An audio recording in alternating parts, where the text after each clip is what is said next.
자식의 그림자를 밟지 않으려 발걸음마저 조심하는 것이 부모의 마음입니다.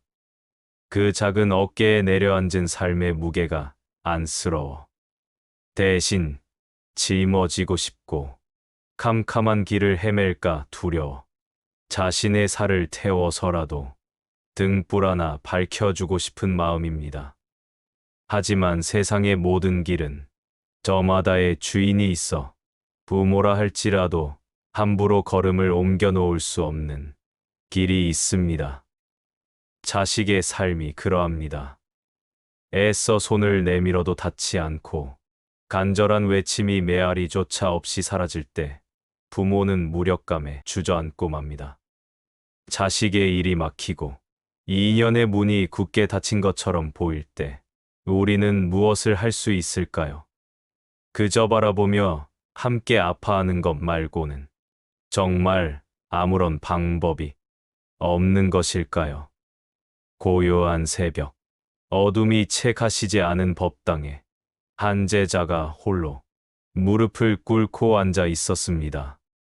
그의 얼굴에는 깊은 수심이 서려 있었고 두 손에 모은 염주알은 더 이상 아래로 구르지 못했습니다.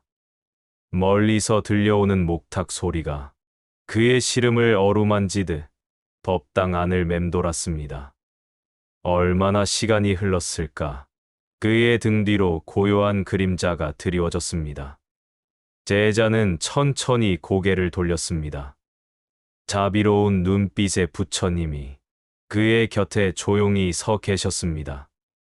제자는 흐르는 눈물을 감추지 못한 채 낮은 목소리로 여쭈었습니다. 세존이시여, 제 마음이 지옥과 같습니다. 자식의 길이 온통 가시밭길처럼 보이는데 저는 아무것도 할 수가 없습니다. 그 아이의 고통이 마치 제 심장을 찌르는 것 같아 숨쉬기조차 힘이 듭니다. 막힌 운명을 열어주고 닫힌 인연을 이어주고자 제가 할 수 있는 일이 있다면 무엇이겠습니까? 늦눈으로 밤을 새우며 드리는 저의 기도는 어찌하여 허공으로만 흩어지는 것인지요. 부처님께서 제자의 어깨에 가만히 손을 얹으시며 말씀하셨습니다. 내 마음의 고통이 깊구나. 자식을 향한 너의 사랑이 오히려 너를 묶는 밧줄이 되었으니 그 기도가 어찌 자유롭게 하늘에 닿을 수 있겠느냐. 자식의 운명을 바꾸고 싶다면 먼저 너의 마음밭을 갈아엎어야 하느니라. 자식의 길을 닦아주려 애쓰기 전에 부모인 너의 마음을 비추는 등불부터 닦아야 한다. 제자가 눈물을 훔치며 여쭈었습니다. 마음을 비추는 등불을 닦으라 하심은 어떤 의미옵니까? 부처님께서 자비로운 음성으로 대답하셨습니다. 자식을 위한 기도는 7개의 문을 통과해야 그 빛을 발하느니라. 그 첫 번째 문은 참회의 기도이니라. 자식의 삶이 어두운 것은 자식 스스로 만든 그림자 때문만은 아니다. 부모인 내가 살아오며 마음속에 쌓아둔 먼지가 등불의 유리를 가리고 있기에 그 빛이 희미하여 자식의 길을 온전히 비추지 못하는 것이니라. 내가 무심코 뱉은 말 한마디, 남과 비교하며 품었던 욕심 한 조각, 자식의 삶을 내 뜻대로 움직이려 했던 조급한 마음들이 먼지가 되어 등불에 내려앉았음을 깨달아야 한다. 그러니 먼저 이렇게 기도하여라. 제가 어리석어 자식의 하늘에 그늘을 만들었음을 참회합니다. 사랑이라는 이름으로 채찍질하고 기대라는 이름으로 무거운 짐을 지웠습니다. 저의 조급함이 아이의 걸음을 재촉했고 저의 불안이 아이의 마음에 그림자를 드리웠습니다. 부처님의 자비시여, 저의 마음 등불에 낀 먼지를 씻어주시어 그 빛이 다시 맑아지게 하소서. 이처럼 너의 허물을 먼저 고백하고 씻어낼 때 비로소 기도의 첫 문이 열리느니라. 제자의 흐느낌이 법당 안에 조용히 울려 퍼졌습니다. 세존이시여, 이제 보니 자식을 힘들게 한 것은 세상의 바람이 아니라 제 마음의 먼지였음을 알겠습니다. 저는 그저 자식이 잘 되기를 바랐을 뿐인데 그 마음이 오히려 아이를 옥죄는 쇠사슬이었음을 이제야 깨닫습니다. 부처님께서 제자의 등을 가만히 쓸어주시며 말씀하셨습니다. 깨달았으니 되었다. 참회는 죄를 헤아리는 시간이 아니라 마음의 등불을 닦아 빛을 되찾는 과정이니라.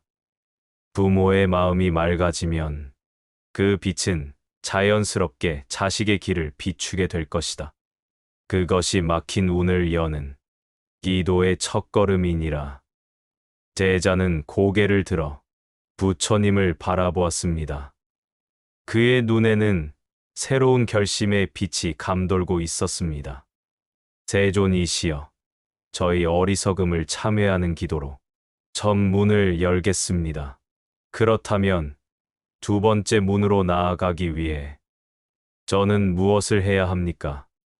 부처님께서 온화한 미소와 함께 말씀하셨습니다. 두 번째 기도는 감사의 기도이니라. 너는 지금껏 자식에게 없는 것을 채워주기 위해 기도하지 않았느냐? 더 좋은 기회를 만나기를, 더 많은 재물을 얻기를, 더 높은 자리에 오르기를 바라지 않았느냐? 그 마음은 마치 밑 빠진 독에 물을 붓는 것과 같아 아무리 채우려 해도 공허함과 불안만이 남게 되느니라. 진정한 기도는 없는 것을 구하는 것이 아니라 이미 있는 것을 깨닫는 데서 시작된다. 너의 기도가 머무는 그릇을 불평과 원망으로 채워두었으니 어찌 복과 은혜가 담길 공간이 있었겠느냐. 먼저 그릇을 비워야 하느니라. 이렇게 기도하여라. 제게 이 아이를 보내주셔서 감사합니다. 오늘 하루도 제 자식이 숨쉬고 살아있음에 감사합니다. 비록 지금은 힘겨운 길을 걷고 있다 하더라도 그 걸음을 통해 더 깊고 단단한 사람이 될 것을 믿으며 감사합니다. 제가 자식에게 바라는 마음을 내려놓고 그저 존재 자체를 축복할 수 있음에 감사합니다. 감사의 마음으로 너의 그릇을 깨끗이 비울 때 하늘의 복이 그 안에 소담이 담기게 될 것이니라. 제자는 두 손을 가슴에 모으며 말했습니다. 감사할 것이 없다고 여겼습니다.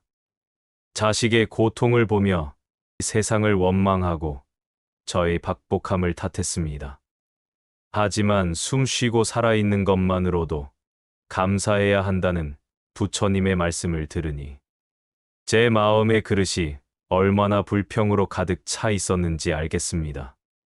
오늘부터는 없는 것을 찾아 헤매는 대신 이미 제 곁에 있는 소중함을 헤아리며 감사하겠습니다. 부처님께서 고개를 끄덕이며 말씀하셨습니다. 참회로 마음을 닫고 감사로 그릇을 비웠다면 이제 세 번째 문을 열어야 한다. 세 번째 기도는 내려놓음의 기도이니라. 자식은 내가 띄워 올린 연이 아니니라. 부모는 그저 연줄을 잡고 있을 뿐 연이 어느 방향으로 날아오를지는 하늘의 바람과 연 자신의 의지에 달린 것이니라. 그런데 너는 연줄을 세게 잡아당기며 내가 원하는 방향으로 연을 이끌려고만 하였다. 바람이 동쪽으로 부는데 서쪽으로 가라고 소리치고 연이 높이 날아오르려 하면 떨어질까 두려워 줄을 잡아채니 그 연이 어찌 자유롭게 춤을 출 수 있었겠느냐. 부모의 지나친 사랑과 기대가 바로 그 연줄을 올가매는 사나운 손길이니라. 자식의 운명이 너의 손에 달려있다는 교만한 생각을 내려놓아야 한다. 이렇게 기도하여라. 이 아이의 삶은 저의 것이 아님을 고백합니다. 제가 잡고 있던 이 질긴 인연의 끈을 놓아 부처님의 손에 맡겨드립니다. 아이를 제 뜻대로 만들려는 어리석은 마음을 내려놓고 그저 아이가 자신의 바람을 따라 자유롭게 날아오르기를 기도합니다. 추락할 때에는 다시 날아오를 힘을 주시고 바람이 없을 때에는 잠시 쉬어갈 지혜를 주소서. 저는 그저 멀리서 지켜보며 묵묵히 응원하는 바람이 되겠습니다. 내가 쥐고 있던 연줄을 놓아줄 때 비로소 자식은 자신만의 하늘을 날게 될 것이니라. 제자의 눈에서 다시 한번 뜨거운 눈물이 흘러내렸습니다. 저는 자식을 사랑한다고 믿었습니다. 하지만 그것은 사랑이 아니라 저의 욕심을 채우기 위한 집착이었음을 이제 알겠습니다. 자식이 저의 자랑이 되기를 바랐고 저의 불안을 잠재워줄 안식처가 되기를 바랐습니다. 이제 그 이기적인 마음의 끈을 놓겠습니다. 부처님께서 자비로운 눈빛으로 제자를 바라보며 말씀하셨습니다. 참회로 자신을 돌아보고 감사로 현재를 긍정하며 내려놓음으로 미래를 맡겼으니 너의 마음이 한결 가벼워졌을 것이다. 이제 네 번째 문을 열 차례이니라. 네 번째 기도는 축복의 기도이니라. 지금까지 너는 오직 자식만을 위한 기도를 드렸다. 하지만 자식은 홀로 세상을 살아가는 외딴 섬이 아니니라. 수많은 인연의 다리를 건너고 관계의 강을 항해해야 하는 존재이니라. 자식의 백길이 평안하려면 자식이 만날 강과 바다, 그리고 그곳에서 마주칠 모든 바람과 파도마저 축복해야 한다. 자식을 넘어뜨릴지도 모르는 세상의 모든 인연들을 향해 먼저 자비의 마음을 보내야 한다. 그것은 마치 자식이 입고 나갈 옷을 미리 따뜻하게 데워두는 것과 같으니라. 내가 먼저 세상의 모든 인연들을 위해 기도의 옷감을 짜고 자비의 실로 술을 놓으면 그 따뜻한 기운이 자식을 보호하는 복된 갑옷이 될 것이니라. 이렇게 기도하여라. 제 자식이 앞으로 만나게 될 모든 인연들을 축복합니다. 그 아이에게 힘이 되어줄 귀한 만남에 감사하고 그 아이를 아프게 할 시련의 만남조차 성장의 밑거름이 될 것을 믿습니다. 스쳐가는 모든 이들이 제 자식에게 자비롭기를, 그리하여 제 자식 또한 만나는 모든 이에게 따뜻한 사람이 되기를 기도합니다. 온 세상이 저의 자식을 품어주는 거대한 자궁이 되게 하소서. 너의 기도가 자식이라는 울타리를 넘어 세상으로 확장될 때 온 세상이 너의 기도의 응답자가 되어 자식의 앞길을 열어주게 될 것이니라. 제자는 깊은 감동에 휩싸여 말했습니다. 세존이시여, 저의 기도는 너무나 좁고 이기적이었습니다. 오직 내 자식의 안위만을 걱정하느라 그 아이가 더불어 살아가야 할 세상을 보지 못했습니다. 자식을 미워하는 사람이 없기를 바랐지만 정작 제가 먼저 그들을 미워하고 원망했습니다. 이제부터는 제 자식이 만날 모든 이들을 위해 기도하며 그 아이가 살아갈 세상을 먼저 축복하겠습니다. 부처님께서 고요히 미소 지으셨습니다. 너의 마음이 강물처럼 넓어졌으니 이제 기도의 배가 순항할 수 있겠구나. 첫 번째 문에서 네 번째 문에 이르는 길은 결국 부모인 너의 마음을 닫고 비우고 넓히는 수행의 과정이니라. 이 네 가지 기도를 매일 꾸준히 실천한다면 너의 마음은 고요한 호수와 같아질 것이요. 그 평온한 기운이 자식에게 흘러가 막혔던 운의 물꼬를 트게 할 것이니라. 부디 조급해하지 말고 하루하루 성실하게 기도의 씨앗을 심어가거라. 그 씨앗은 반드시 때가 되면 자비의 꽃을 피우고 지혜의 열매를 맺을 것이니라. 제자는 부처님의 가르침을 마음 깊이 새겼습니다. 4가지 기도의 문을 지나오며 자식을 향했던 그의 마음이 실은 자기 자신을 향한 거울이었음을 깨달았습니다. 그의 얼굴에 드리웠던 어두운 수심은 어느새 옅어지고 그 자리에는 맑고 고요한 평온이 자리 잡기 시작했습니다. 해가 법당의 창살을 넘어와 제자의 발치에 따스한 빛을 뿌리고 있었습니다. 제자는 다시 한번 정중히 고개를 숙이며 여쭈었습니다. 세존이시여, 참회와 감사, 내려놓음과 축복의 기도를 통해 저의 마음을 닫고 비우고 널쳤습니다. 마음의 밭을 갈았으니 이제 어떤 씨앗을 심어야 할지 가르쳐 주소서. 저의 손과 발이, 저의 모든 행동이 자식을 위한 기도가 될 수 있는 길은 무엇입니까? 부처님께서 부드러운 눈빛으로 제자를 바라보며 말씀하셨습니다. 너의 마음이 준비되었으니 이제 5번째 문을 열 수 있겠구나. 5번째 기도는 공덕의 기도이니라. 사람들은 흔히 공덕을 쌓는 것을 자식의 앞길에 돌계단을 놓아주는 일이라 생각한다. 하지만 단단한 계단은 때로 걸려 넘어지는 걸림돌이 되기도 하는 법이다.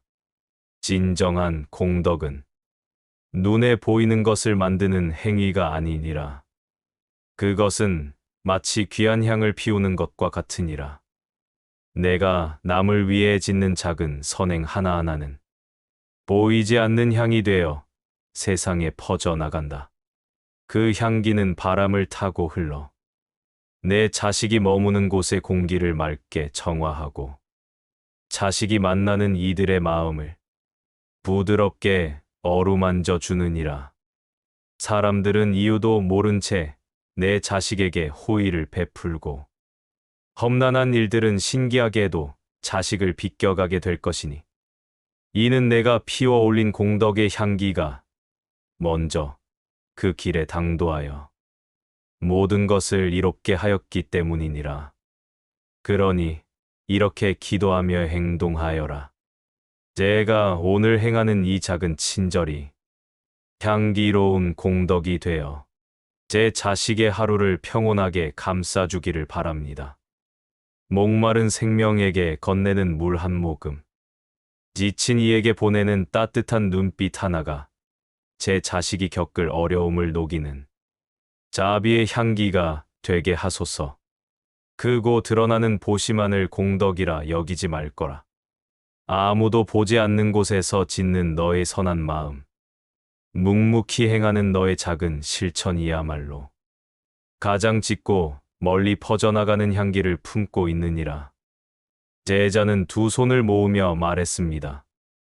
공덕이 향기와 같다는 말씀에 제 마음이 환하게 열리는 듯합니다. 저는 늘 무언가 큰 것을 해 주어야만 자식에게 도움이 된다고 생각했습니다. 하지만 저의 일상 속 작은 행동 하나하나가 자식의 세상을 향기롭게 만들 수 있다니 이보다 더 큰 희망은 없을 것입니다. 부처님께서 고요히 고개를 끄덕이며 이어나가셨습니다. 공덕의 향기로 자식의 길을 정화했다면 이제 6번째 문을 통과해야 한다. 6번째 기도는 침묵의 기도이니라. 자식의 마음이 굳게 닫혀 있을 때 부모는 더 많은 말로 그 문을 두드리고 더 큰 소리로 문을 열라 소리친다. 하지만 그럴수록 빗장은 말과 말이 부딪히는 곳에는 상처의 파편만이 튈 뿐이다. 그럴 때에는 모든 말을 거두고 침묵의 공간으로 들어가야 하느니라. 너와 자식의 마음은 본래 하나의 현으로 이어진 악기와 같으니라. 내가 불안과 걱정으로 너의 현을 마구잡이로 뜯으면 그 거친 진동은 그대로 자식에게 전해져 그 마음을 더욱 소란하게 만든다. 침묵의 기도는 너의 손가락을 멈추고 너의 혀를 고요히 다스리는 일이니라. 자식을 바꾸려 하지 말고 설득하려 하지도 말며 그저 너의 마음을 가장 평화롭고 맑은 소리로 조율하는 것이다. 내 마음의 현이 고요하고 맑은 울림을 낼 때 그 평화로운 파동은 말없이도 자식의 마음에 같아 거칠어진 마음의 현을 부드럽게 어루만져 스스로 조율되도록 이끌어주느니라. 이것이 소리 없이 마음을 움직이는 침묵의 힘이다. 그러니 자식이 너를 밀어내고 마음의 문을 닫거든 이렇게 기도하며 침묵하여라. 나는 너에게 아무것도 바라지 않는다. 그저 너의 있는 모습 그대로를 받아들인다. 나의 침묵이 너에게 쉴 공간이 되기를. 나의 고요한 마음이 너의 소란한 마음에 가닿는 위로가 되기를 기도한다. 이 침묵의 기도가 쌓일 때 닫혔던 마음의 문은 봄눈 녹듯 스르르 열리게 될 것이니라. 제자는 눈을 감고 부처님의 말씀을 음미했습니다. 세존이시여, 저는 침묵이 외면인 줄 알았습니다. 하지만 진정한 침묵은 그 어떤 말보다 깊은 관심이며 가장 따뜻한 사랑의 방식임을 깨달았습니다. 제가 먼저 고요해지겠습니다. 저의 침묵으로 아이에게 평화의 공간을 선물하겠습니다. 하지만 세존이시여, 이 모든 기도를 드린 후에도 제 마음 한구석에는 마지막 두려움이 남아 있습니다. 만약 이 모든 노력에도 불구하고 아이가 끝내 힘든 길에서 벗어나지 못한다면 어찌합니까? 그 마지막 불안까지 잠재울 수 있는 기도가 있겠습니까? 부처님께서 제자의 흔들리는 눈빛을 자비롭게 바라보시며 말씀하셨습니다.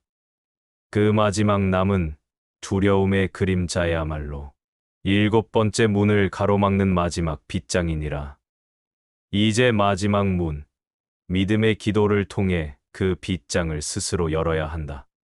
너는 지금까지 자식을 거친 바다 위, 위태로운 조각배처럼 여겨왔다.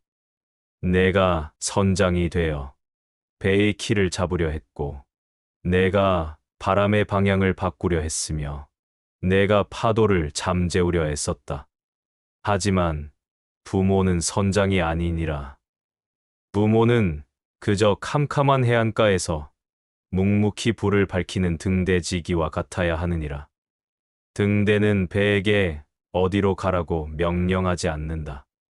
어떤 길이 옳다고 소리치지도 않으며 거친 파도와 싸워주지도 않는다. 등대는 그저 자신의 자리에서 변함없이 한결같이 빛을 밝힐 뿐이다. 그 빛을 보고 안전한 길을 찾아 항해하는 것은 오롯이 배의 선장인 자식의 몫이니라. 너의 역할은 자식의 인생이라는 배를 대신 운전하는 것이 아니라 어떤 어둠 속에서도 길을 잃지 않도록 너 자신의 마음 등불을 꺼뜨리지 않고 밝히는 것이다. 자식을 향한 너의 굳건한 믿음이 바로 등대의 빛이니라. 그 아이에게는 스스로 파도를 헤쳐나갈 힘이 있음을, 자신만의 항로를 찾아낼 그 믿음의 빛이야말로 자식에게 가장 큰 힘이요, 가장 밝은 희망이 된다. 그러니 이제 모든 걱정과 두려움을 내려놓고 이렇게 기도하여라. 나는 너를 믿는다. 너의 안에 잠든 지혜와 용기를 믿는다. 내가 어떤 선택을 하든, 어떤 길을 가든 그 모든 것이 너의 삶을 완성해가는 과정임을 믿는다. 나는 이제 너의 삶에 대한 조종간을 놓는다. 대신 너를 향한 믿음의 등불을 밝히겠다. 언제나 너를 비추고 지지하는 이 빛을 기억하거라. 이 7번째 기도를 통해 너의 사랑이 진정한 믿음으로 거듭날 때 너와 자식은 비로소 각자의 자리에서 온전하게 빛나는 존재가 될 것이니라.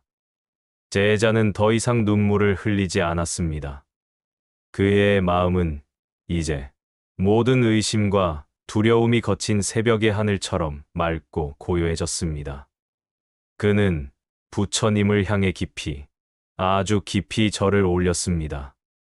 그것은 가르침에 대한 감사이자 새로운 부모로 다시 태어나겠다는 다짐의 절이었습니다. 제자는 조용히 법당을 물러나왔습니다. 그의 발걸음은 가벼웠고 그의 얼굴에는 온화한 미소가 번지고 있었습니다.